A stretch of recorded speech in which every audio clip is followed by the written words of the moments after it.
نحمده ونصلي ونسلم على رسوله الكريم أما بعد فأعوذ بالله من الشيطان الرجيم بسم الله الرحمن الرحيم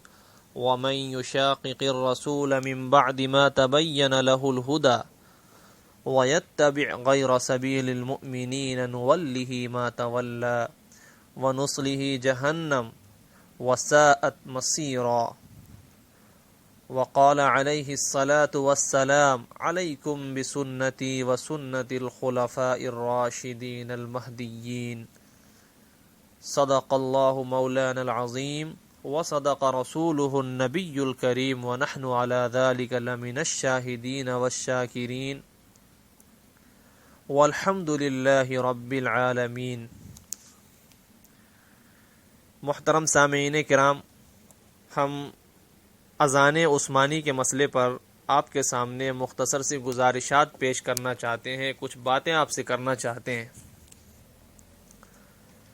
پہلی بات ہم آپ کے سامنے یہ واضح کر دینا چاہتے ہیں کہ اذان عثمانی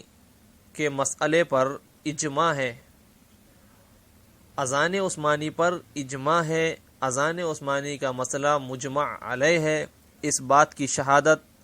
پیش کرنے کے لیے کہ اذان عثمانی پر اجماع ہے، ہم آپ کے سامنے مملکت سعودیہ عربیہ کے علماء کرام اور مفتیان کرام کی جو کمیٹی ہے اور ان کی طرف سے جو کتاب شائع ہوئی ہے فتاوی اسلامیہ، اس کا حوالہ نقل کرنا چاہتے ہیں۔ انہوں نے خود فرمایا ہے کہ اذان عثمانی کے مسئلے پر اجماع ہے،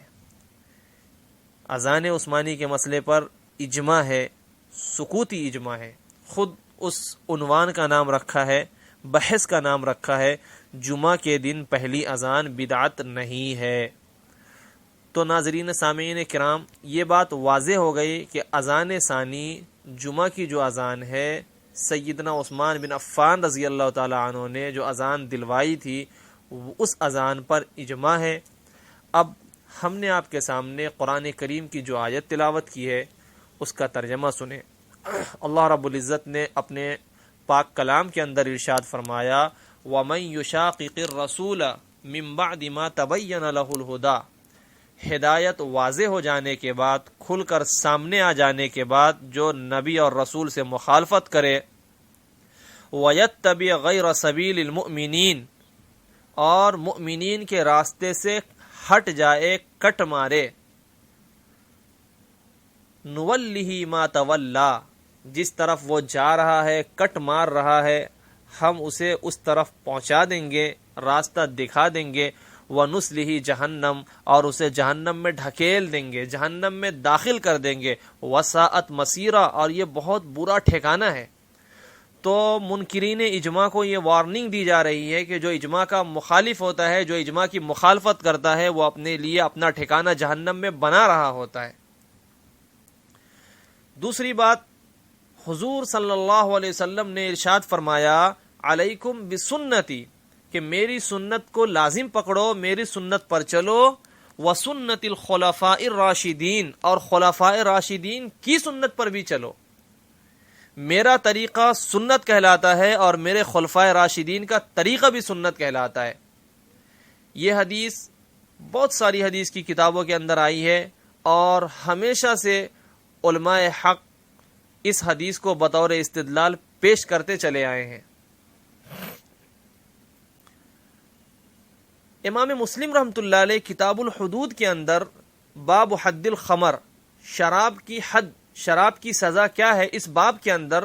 سیدنا حضرت علی رضی اللہ تعالی عنہ، خلیفہ راشد، خلیفہ چہارم، داماد رسول، حضرت علی رضی اللہ تعالی عنہ کا ایک قول نقل کرتے ہیں۔ سیدنا علی رضی اللہ تعالی عنہ فرماتے ہیں، جلد النبی صلی اللہ علیہ وسلم 40، وابو بکر رضی اللہ تعالی عنہ 40، وعمر رضی اللہ تعالی عنہ 80، وکل سنت، کہ شراب پینے والے کو بطور سزا کے حضور پاک صلی اللہ علیہ وسلم نے 40 کوڑے لگائے۔ خلیفہ بلا فصل حضرت ابو بکر صدیق رضی اللہ تعالی عنہ نے 40 کوڑے لگائے، اور حضرت عمر بن خطاب رضی اللہ عنہ نے بڑھا کر کے 80 کوڑے کر دیے۔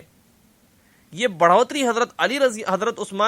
عمر رضی اللہ تعالی عنہ نے کی. وَكُلٌّ سُنَّةٌ، حضرت علی فرماتے ہیں وَكُلٌّ سُنَّةٌ، اور یہ سب کے سب سنت ہے. وَهَذَا أَحَبُّ إِلَيَّ، اور یہ میرے نزدیک زیادہ پسندیدہ ہے. تو دیکھیے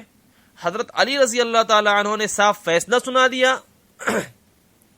کہ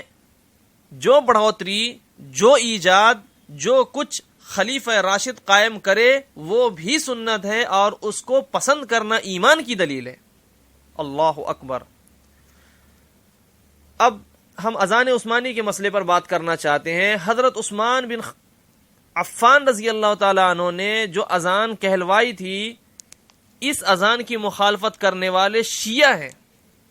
اذان عثمانی کی مخالفت کرنے والے شیعہ ہیں. خود حافظ ابن تیمیہ رحمۃ اللہ علیہ، حافظ ابن تیمیہ حنبلی حرانی 7ویں صدی ہجری کے عالم ہیں. انہوں نے اپنی کتاب منہاج السنہ کے اندر شیعہ اور روافظ وغیرہ کا رد کیا ہے. اس کتاب کے اندر انہوں نے شیعہ کا رد کرتے ہوئے لکھا ہے، بیان کیا ہے کہ شیعہ حضرت عثمان غنی رضی اللہ تعالی عنہ کی اذان کے منکر ہیں. پھر انہوں نے اپنی اس کتاب کے اندر خوب اس مسئلے پر اس کا رد کیا ہے. تو یہاں یہ بات آپ کے سامنے کھل کر آ گئی کہ اذان عثمانی کا منکر، اذان عثمانی کی مخالفت کرنے والا، ہیلے بہانے بنا کر کے انکار کرنے والا شیعہ ہی ہو سکتا ہے. اور مملکت سعودیہ عربیہ کے شیخ محمد بن صالح العثیمین سے سوال کیا گیا کہ جو خلفائے راشدین کے زمانے سے اب تک حرم مکہ، حرم مدینہ سمیت پوری دنیا میں اذان جا رہی ہے، ہمیں وہ اذان دینی چاہیے یا نہیں؟ تو جواب کیا ارشاد فرمایا، سنیے. فرماتے ہیں الافضل ان يكون للجمعة اذانان اقتداء بامیر المؤمنین عثمان بن عفان رضی اللہ تعالی عنہ لانه احد الخلفاء الراشدین الذين امرنا رسول اللہ صلی اللہ علیہ وسلم باتباع سنتهم. کہ افضل یہ ہے کہ جمعہ کے دن ہم 2 اذان دیں، امیر المؤمنین عثمان بن عفان رضی اللہ تعالی عنہ کی اقتداء کرتے ہوئے، کیونکہ وہ ایسے خلیفہ راشد ہیں جن کی پیروی کرنے کا حکم، جن کی سنت کی پیروی، جن کی سنت کی اتباع، جن کی سنت پر چلنے کا حکم حضور پاک صلی اللہ علیہ وسلم نے ہمیں دیا ہے. آگے فرمایا فاستمروا علی ما انتم علیہ من الاذانین، تو جن 2 اذانوں پر تم لوگ قائم ہو، او دنیا کے مسلمانوں، او دنیا کے اہل حق لوگوں، جس اذان پر تم قائم ہو، جن 2 اذانوں کو تم آج تک دیتے چلے آ رہے ہو، فاستمروا، ان دونوں اذانوں پر قائم رہو، ولا تختلفوا، اور اختلاف نہ کرو، فتختلف قلوبکم، ورنہ تمہارے دل گڈمڈ ہو جائیں گے، تمہارے دل میں شقاق آ جائے گا. اللہ اکبر. یہ ایک دم صاف بات ہے اور 2 ٹوک لفظوں میں فیصلہ سنا دیا شیخ محمد بن صالح العثیمین نے، جو مملکت سعودیہ عربیہ کی فتاوی کمیٹی کے ایک رکن ہے، کہ جمعہ کے دن جو 2 اذان ہے وہ دونوں کے دونوں سنت ہے، کیونکہ پاک پیغمبر علیہ الصلوۃ والسلام نے خلیفہ راشد کی پیروی کا حکم دیا ہے، خلیفہ راشد کی سنتوں پر چلنے کا حکم دیا ہے، اور بالاتفاق اذان ثانی ایک خلیفہ راشد سیدنا عثمان بن عفان رضی اللہ تعالی عنہ کے حکم سے ہوا. اب دوستو وہ کون سی اذان تھی جو حضرت عثمان غنی رضی اللہ تعالی عنہ نے دلوائی؟ تو دیکھیے صحیح بخاری میں امام بخاری رحمۃ اللہ علیہ باب قائم کرتے ہیں، باب الاذان یوم الجمعہ، جمعہ کے دن اذان کا باب. اور یہاں حدیث نقل فرماتے ہیں حدثنا آدم قال حدثنا ابن ابی ذئب عن الزہری عن السائب بن یزید قال كان النداء يوم الجمعة أوله إذا جلس الإمام على المنبر على عهد النبي صلى الله عليه وسلم وأبي بكر وعمر، کہ پاک پیغمبر علیہ الصلوۃ والسلام اور ابو بکر و عمر رضی اللہ تعالی عنہ کے مبارک دور میں جمعہ کے دن اذان تو اس وقت ہوا کرتی تھی جب امام منبر پر آتا. فلما كان عثمان رضی اللہ تعالی عنہ، جب خلیفہ سوم حضرت عثمان بن عفان کا زمانہ آیا، وَكَثُرَ النَّاسِ، اور لوگ بڑھ گئے، زَادَ النِّدَاءَ الثَّالِثَ عَلَى الزَّوْرَى، تو انہوں نے ایک اونچے ٹیلے پر، ایک بلند جگہ پر جس کا نام زورہ ہے، اس پر ایک تیسری ندا کا، ایک تیسری اذان کا اضافہ کروایا. اور پھر کیا ہوا؟ خود امام بخاری رحمۃ اللہ علیہ نقل فرماتے ہیں فثبت الامر علی ذلک، فثبت الامر کذلک، اور اس چیز پر معاملہ جم گیا، ٹھہر گیا۔ سب سے پہلے ہم یہاں رک کر آپ کو یہ بتا دینا چاہتے ہیں کہ یہ جو مقام زورا ہے یہ کوئی الگ دور کوئی چیز نہیں، کوئی مقام کا نام نہیں ہے جو مسجد نبوی سے دور بہت دور کوئی جگہ ہو، نہ، بلکہ حافظ ابن حجر عسقلانی شافعی رحمۃ اللہ علیہ اپنی شرح صحیح بخاری فتح الباری کے اندر اسی حدیث کے ذیل میں نقل فرماتے ہیں وجزم ابن بطال بأنه حجر کبیر عند باب المسجد۔ اللہ اکبر، سبحان اللہ، بالکل واضح بات ہے۔ انشاءاللہ العزیز ان باتوں کو سننے کے بعد اب حق بجانب ہو کر فیصلہ کر رہے ہوں گے کہ آج جو لوگ اذان ثانی کے مسئلے پر اختلاف کرنا چاہ رہے ہیں وہ اصل میں شیعوں کی روش پر چلنا چاہ رہے ہیں اور اس مسئلے میں شیعوں کے اندھے مقلد بنے بیٹھے ہیں۔ حافظ ابن بطال مالکی رحمۃ اللہ علیہ ہیں، سیر و اعلام النبلاء کے اندر ان کے بارے میں لکھا ہے من کبار المالکیہ، یہ بڑے مالکی امام گزرے ہیں۔ ان کی وفات سن 449 ہجری ہے۔ 449 ہجری کے محقق مالکی امام، مالکی عالم، انہوں نے بھی صحیح بخاری کی شرح لکھی ہے۔ تو یہ شارح صحیح بخاری حافظ ابن بطال مالکی ہیں۔ انہوں نے فرمایا بِأَنَّهُ حَجْرٌ كَبِيرٌ عِنْدَ بَابِ الْمَسْجِدِ، کہ یہ جو زورا ہے یہ بہت دور کوئی مقام کا نام نہیں ہے، جس کے متعلق لوگوں کے ذہن میں عام طور سے آج ایک رجحان قائم ہے۔ لوگوں نے یہ سمجھ رکھا ہے کہ مسجد سے بہت دور باہر کوئی جگہ تھی، ایک بازار ہے، نہ، بلکہ مسجد کے دروازے پر ایک بڑے پتھر کا نام ہے۔ مسجد کے دروازے پر ایک اونچا ٹیلا تھا، اس اونچے ٹیلے پر اذان دلوایا، صرف اسی لیے دلوایا تاکہ لوگوں تک آواز پہنچ جائے، لوگ مسجد میں آنے والے بن جائیں۔ اکثریت ہو چکی ہے لوگوں کی، تو لوگوں تک آواز پہنچانے کے لیے ایسا کیا گیا۔ تو دوستو یہ بات بالکل واضح ہو گئی کہ اذان عثمانی کے مسئلے پر اجماع ہے، جیسا کہ مملکت سعودیہ عربیہ کے فتاوی کمیٹی اور وہاں کے علماء کرام کی طرف سے شائع ہونے والی کتاب فتاوی اسلامیہ کے اندر یہ بات نقل ہو کر کے آئی ہے۔ اور یہ بھی بات آپ کے سامنے آ چکی کہ جو اجماع کا منکر ہے وہ اپنا ٹھکانہ جہنم میں بناتا ہے، کیونکہ حضور پاک صلی اللہ علیہ وسلم نے فرمایا میری سنت پر بھی چلنا اور خلفائے راشدین کی سنت پر بھی چلنا، اور حضرت علی رضی اللہ تعالی عنہ کا فیصلہ امام مسلم رحمۃ اللہ علیہ نے صحیح مسلم کتاب الحدود کے اندر نقل فرمایا ہے کہ خلفائے راشدین کا طریقہ بھی سنت ہوتا ہے۔ اب غیر مقلدین جو اپنے آپ کو اہل حدیث کہلواتے ہیں، ان لوگوں نے شیعوں کی اندھی تقلید میں اذان عثمانی کو بدعت کہنا شروع کر دیا، تو دوسری طرف علماء حق، علماء دیوبند نے ان کا پردہ چاک کرنا شروع کر دیا، اور جو ان کے اوپر پردہ پڑا ہوا تھا رافضیت کا، عوام الناس کے سامنے ان کا پردہ اٹھا کر کے ان کی رافضیت علماء حق، علماء دیوبند دکھانے لگے اور بتلانے لگے کہ دوستو یہ جو غیر مقلدین ہیں جو اپنے آپ کو اہل حدیث کہلواتے ہیں یہ اصل میں شیعہ ہیں، اور غیر مقلدین اور شیعہ آپس میں بھائی بھائی ہیں۔ تب ان لوگوں نے اپنا طرز گفتگو کچھ بدلا ہے اور ضمیر فروشی کا ثبوت دیتے ہوئے اب اذان عثمانی کے مسئلے پر اپنا جو نظریہ انہوں نے قائم کیا ہے وہ کچھ اس طرح ہے۔ آج کے جو چالاک غیر مقلدین ہیں، جو کچھ اپنی رافضیت پہ موٹا پردہ ڈالنے کی کوشش کرتے ہیں، دبیز پردہ ڈلوانا چاہ رہے ہیں، وہ یہ کہتے ہیں کہ نہیں، ہم حضرت عثمان غنی رضی اللہ تعالی عنہ کی اذان کے منکر نہیں ہیں۔ حضرت عثمان غنی رضی اللہ تعالی عنہ کا جو طریقہ ہے وہ طریقہ بڑا اچھا ہے، اپنی جگہ وہ ایک اجتہادی طریقہ تھا۔ وہ کیا ہے؟ حضرت عثمان غنی رضی اللہ تعالی عنہ نے ایک خاص جگہ پر دلوائی تھی، ایک خاص وجہ سے دلوائی تھی۔ آج وہ وجہ نہیں ہے، لاؤڈ اسپیکر نے اس کی جگہ لے لی، وہ وجہ پوری ہو رہی ہے۔ پھر کہتے ہیں صرف مسجد نبوی میں دلوائی تھی۔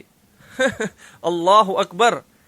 عجیب بات ہے دوستو۔ اصل میں یہ ہے کہ انسان جب علماء حق سے کٹ جاتا ہے، جب واقعی صحیح معنوں میں اسلاف سے کٹ جاتا ہے، تو پھر وہ 1.5 اینٹ کی مسجدیں بنانا شروع کر دیتا ہے، ڈکشنری کو سامنے رکھتا ہے اور اپنی طرف سے مسئلے مسائل گڑھنا جڑنا شروع کر دیتا ہے، اور پھر وہیں سے دین کے اندر تخریب کاری شروع ہو جاتی ہے اور فرقے بندی یہیں سے شروع ہو جاتی ہے۔ اسی حدیث کی شرح میں حافظ ابن حجر اسقلانی رحمۃ اللہ علیہ فرماتے ہیں والذی یظہر ان الناس اخذوا بفعل عثمان فی جمیع البلاد،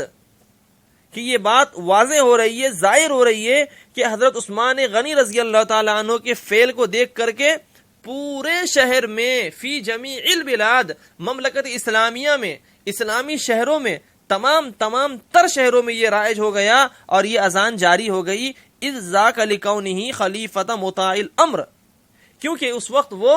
خلیفہ تھے اور اس پوزیشن میں تھے کہ ان کی بات مانی جائے، ان کے امر کی اقتدا کی جائے۔ لیکن آج لوگ کہہ رہے ہیں کہ صرف مسجد نبوی میں دلوائی تھی، حالانکہ مملکت سعودیہ کے علماء کا فتویٰ ہے کہ اجماعی سکوتی ہو گیا ہے، اور حافظ ابن حجر اسقلانی رحمۃ اللہ علیہ فرماتے ہیں کہ تمام تر شہروں میں اس بات کا اعلان ہو گیا اور تمام شہر والے لوگ اس پر عمل کرنے والے بن گئے۔ تو جو لوگ اپنی رافضیت پہ پردہ ڈلوانے کے لیے اب وہ ایک نیا راستہ اپنا رہے ہیں اور اپنے بیان میں چینجنگ لاتے ہوئے اپنے فرقے کے اوپر جو ان کا رات فاش ہو رہا ہے اس کے اوپر پردہ ڈالنے کے لیے جو نیا راستہ اپنا رہے ہیں، ہم انشاءاللہ العزیز ان کا بھی پردہ فاش کر دیں گے۔ اور انہوں نے اپنے بیان میں یہ کہنے کی کوشش کی ہے کہ ہماری نظر سے نہیں گزرا کہ کسی نے اس کو بدعت کہا ہو۔ اللہ کی قسم یہ بڑا جھوٹ ہے، اور اس جھوٹ کی نحوست اس کے چہرے سے ٹپک رہی ہے، اور جو بھی جھوٹ بولتا ہے اللہ رب العزت نے خود صاف فرما دیا الا لعنت اللہ علی الکاذبین، کہ جھوٹوں پہ اللہ کی لعنت ہوتی ہے، اور لعنت کہتے ہی ہیں البعد عن رحمت اللہ، کہ اللہ کی رحمت سے دوری۔ تو یقیناً اللہ کی رحمت سے دور ہیں وہ لوگ جو جھوٹ بولتے ہیں اور مذہبی تعصب میں مبتلا ہیں، ایسی باتیں جو ان کی کتابوں میں آ چکی ہے، ایسی باتیں جو ان کے علماء کے بیانات میں آ چکی ہے، آج وہ ان کا انکار کر رہے ہیں اور کہتے ہیں ہماری نظر سے نہیں گزرا کہ کسی نے کہا ہو کہ یہ بدعت ہے۔ اللہ کی قسم فرقہ غیر مقلدین کے ایسے علماء گزرے ہیں جنہوں نے اذان عثمانی کو صاف اور صریح لفظوں میں بدعت کہا ہے۔ خیر، نور خدا ہے کفر کی حرکت پہ خندہ زن، پھونکوں سے یہ چراغ بجھایا نہ جائے گا۔ آج جو بھی غیر مقلد یہ کہہ رہا ہے کہ اذان عثمانی ایک خاص جگہ پہ دلوائی گئی تھی، اذان عثمانی ایک خاص وجہ سے دلوائی گئی تھی، ان سب کا جواب خود ان کے علماء نے بھی دیا ہے۔ اللہ اکبر۔ ہمارے سامنے کتاب ہے فرقہ غیر مقلدین کی طرف سے شائع ہونے والی ایک کتاب فتاوی اہل حدیث، جس کے لکھنے والے مجتہد العصر حافظ عبداللہ محدث روپڑی ہیں۔ حافظ عبداللہ محدث روپڑی نے اپنی اس کتاب کے جلد 1 صفحہ نمبر 464 پر فرقہ غیر مقلدین کے ایک امام محمد جونا گڑھی صاحب کا رد کرتے ہوئے اس مسئلے پر بڑی اچھی تحریر لکھی ہے جو پڑھنے لائق ہے اور بیان کرنے لائق ہے۔ پہلی بات تو ہم آپ کو یہ بتا دیں، جو لوگ یہ کہتے ہیں کہ ایک خاص مقام پر دی گئی تھی، تو جی ہاں، اذان عثمانی ایک خاص مقام پر دی گئی تھی، لیکن اگر آپ یہ تأثر دینا چاہتے ہیں کہ وہ ایک خاص مقام مسجد سے باہر بہت دور کوئی جگہ ہے، تو یہ آپ کا دجل ہے، یہ آپ کا فریب ہے، اور یہ قول بلا دلیل ہے۔ جبکہ ہم نے آپ کے سامنے حافظ ابن حجر اسقلانی رحمۃ اللہ علیہ کے حافظ ابن حجر اسقلانی کے حوالے سے بیان فرمایا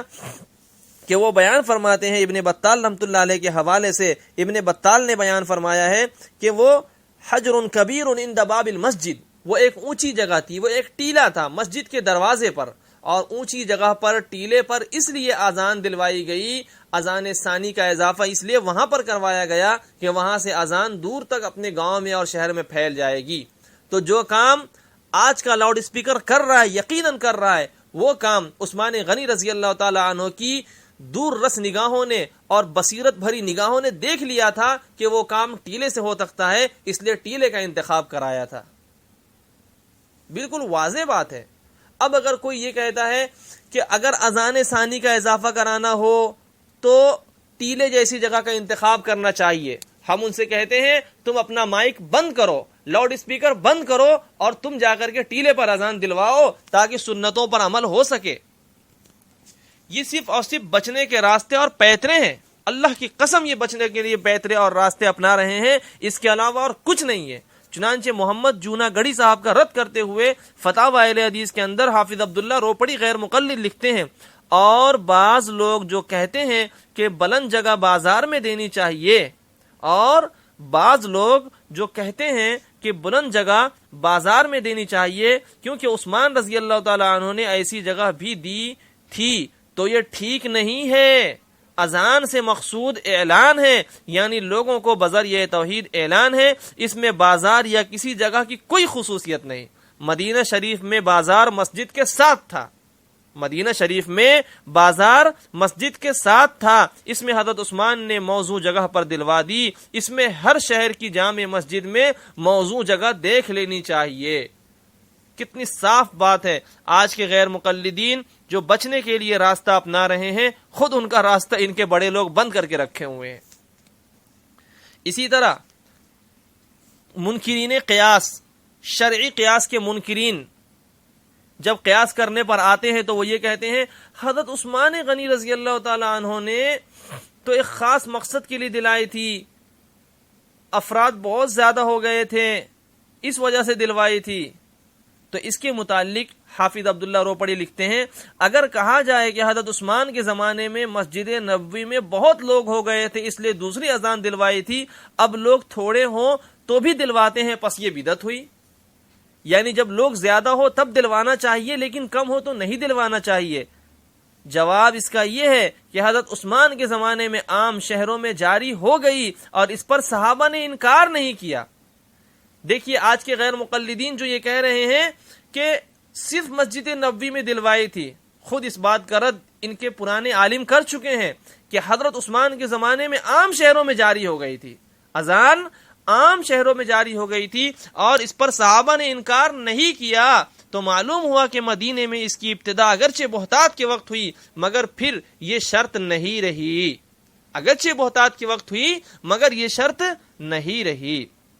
اس کی مثال ایسی ہے جیسے 7ویں سال سن ہجری کے عمرۃ القضاء کے موقع پر رسول اللہ صلی اللہ علیہ وسلم نے صحابہ کرام کو حکم دیا کہ جیسے بیت اللہ کا طواف کرنے کے وقت پہلے 3 پھیرے زوردار طاقت کے ساتھ چلیں اور باقی 4 پھیرے درمیانی چال چلیں، اور یہ حکم اس لیے دیا،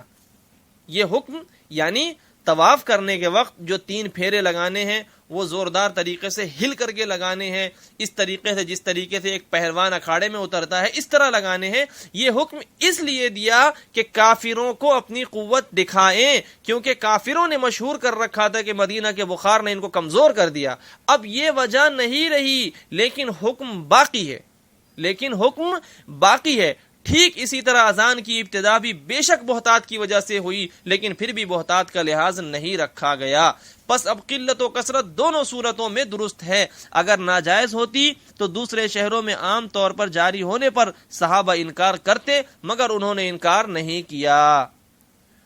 تو یہ صاف بات ہے، واضح بات ہے، 2 ٹوک لفظوں میں الحمدللہ ثم الحمدللہ۔ آج کے غیر مقلدین جو پیترا اپنا رہے ہیں اپنی رافضیت پہ پردہ ڈالنے کے لیے، اس کا دروازہ خود ان کے علماء نے بند کر رکھا ہے، ہم نے انہی کے حوالے سے آپ کے سامنے نقل کر دیا۔ تو خلاصہ ہماری گفتگو کا یہ ہے کہ اذان عثمانی کو بدعت کہنے والے شیعہ ہیں، اور جب ان کی گرفت کی گئی، ان کے شیعیت کا راز فاش کیا گیا تو انہوں نے اپنی ضمیر فروشی کا ثبوت دیتے ہوئے اپنے بیان کے رخ کو کچھ موڑا ہے اور موڑ کر کے عوام الناس کو گمراہ کرنے کی کوشش کی ہے، لیکن یہ ان کا دجل ہے، یہ ان کا فریب ہے۔ حقیقت حال یہ ہے کہ امام بخاری رحمۃ اللہ علیہ بھی فرماتے ہیں اذان عثمانی پر امر قائم ہو گیا، اور امر قائم ہونے کا معنی اور مطلب فتاوی اسلامیہ کے حوالے سے ہم نے آپ کو بتایا کہ یہ اجماع سکوتی ہے، اور اذان عثمانی کی مخالفت کرنے والے صرف شیعہ ہیں جن کا رد خود منہاج السنہ میں حافظ ابن تیمیہ رحمۃ اللہ علیہ نے کیا ہے۔ اور اذان عثمانی کے معاملے کو لے کر کے آج کے غیر مقلدین جہاں اور جس شہر میں بھی خلفشار اور انتشار مچانے کی کوشش کر رہے ہیں، تو دوستو یہ اسلام میں داخلی فتنوں میں سے ایک فتنہ ہے جو ہر وقت نت نئے مسائل اٹھا کر کے لوگوں کے ذہن کو شکوک و شبہات میں ڈالنے کی کوشش کرتا ہے۔ اس کی نشاندہی تو خود پاک پیغمبر علیہ الصلوۃ والسلام نے کی تھی، یأتونکم من الآخرین دجالون کذابون یأتونکم من الاحادیث بما لم تسمعوا انتم ولا آباؤکم۔ حدیث ہے یکون فی آخر الزمان دجالون کذابون، صحیح مسلم کی روایت ہے، امام مسلم رحمۃ اللہ علیہ نے مقدمہ مسلم میں نقل کیا ہے، یکون فی آخر الزمان دجالون کذابون یاتونکم من الاحادیث بما لم تسمعوا انتم ولا آباؤکم فإیاکم وإیاہم لا یضلونکم ولا یفتنونکم او کما قال علیہ الصلاۃ والسلام، کہ حضرت ابو ہریرہ رضی اللہ تعالیٰ عنہ فرماتے ہیں کچھ لوگ ایسے آئیں گے جو دجال و کذاب ہوں گے، نام حدیث کا لیں گے، حدیث کا لیبل ہوگا، لیکن ایسی ایسی حدیثیں سنائیں گے جو نہ تم نے سنی ہوگی نہ تمہارے باپ دادا نے سنی ہوگی۔ تو یہ جو فرقہ ہوگا، یہ جو فتنہ ہوگا، یہ ایسی باتیں کیوں کرے گا، ایسا لیبل کیوں لگائے گا؟ یضلونکم ولا یفتنونکم، یہ اصل میں تمہیں گمراہ کرنا چاہیں گے، تو تم بچنا کہیں گمراہ نہ ہو جاؤ، تم بچنا کہیں فتنے میں پڑ نہ جاؤ۔ تو میرے دوستو، یقیناً ہمارے اوپر ایسی مصیبتیں اور آفتیں آتی رہیں گی، گمراہ کرنے کی نت نئی سازشیں اور کوششیں ہوتی رہیں گی، فتنے میں ڈالنے کے لیے کچھ اس طریقے کے اقدامات کیے جاتے رہیں گے، لیکن پھر ہم کہتے ہیں نور خدا ہے کفر کی حرکت پہ خند زن، نور خدا ہے کفر کی حرکت پہ خند زن، پھونکوں سے یہ چراغ بجھایا نہ جائے گا۔ ہم آپ کی دلی تسلی کے لیے دعا گو ہیں، اللہ رب العزت تمام امت مسلمہ کی ہر طرح کے داخلی اور خارجی فتنوں سے بھرپور حفاظت فرمائے، اور اللہ رب العزت پوری امت مسلمہ کو اختلاف اور انتشار سے، افتراق سے بچتے ہوئے اتحاد کے راستے پر آنے کی توفیق بخشے۔ این دعا ازمن و از جملہ جہاں آمین بعد، وآخر دعوانا ان الحمد للہ رب العالمین۔